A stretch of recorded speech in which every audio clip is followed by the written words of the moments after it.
வணக்கம். நம்ம எல்லாருமே நம்ம வாழ்க்கையில ஒரு கட்டத்துல தோல்விய எப்படி வெற்றியா மாத்துறதுன்னு யோசிச்சிருப்போம் இல்லையா?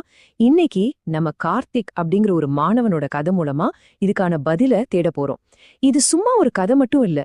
விடாமுயற்சியோட சக்திய பத்தி நம்ம கத்துக்க போற ஒரு பாடம். வாங்க உள்ள போலாம். கார்த்திக்கோட கதை சரியா இந்த ஒரு வரியில இருந்து தான் தொடங்குது.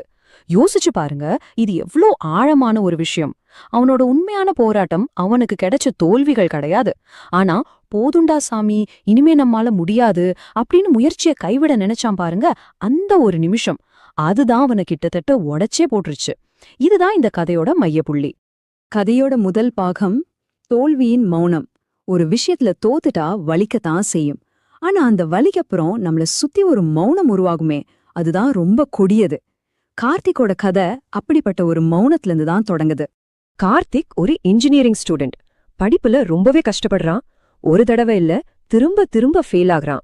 கொடுமை என்னன்னா, அவனை சுத்தி இருக்கிற அவன் ஃப்ரெண்ட்ஸ், கூட படிக்கிறவங்க எல்லாரும் அடுத்தடுத்த செமஸ்டர் போயிட்டே இருக்கிறாங்க. ஆனா இவன் மட்டும் அதே இடத்துல நிக்கிற மாதிரி ஒரு தனிமைய உணர்றான். இங்கதான் கார்த்திக்கோட வலி இன்னும் அதிகமாகுது.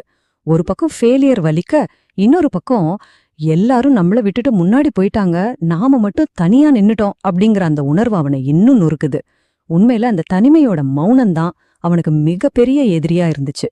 சரி, விரக்தியோட உச்சத்துல இருந்த கார்த்திக்குக்கு ஒரு திருப்புமுனை எங்கிருந்து வந்துச்சு தெரியுமா?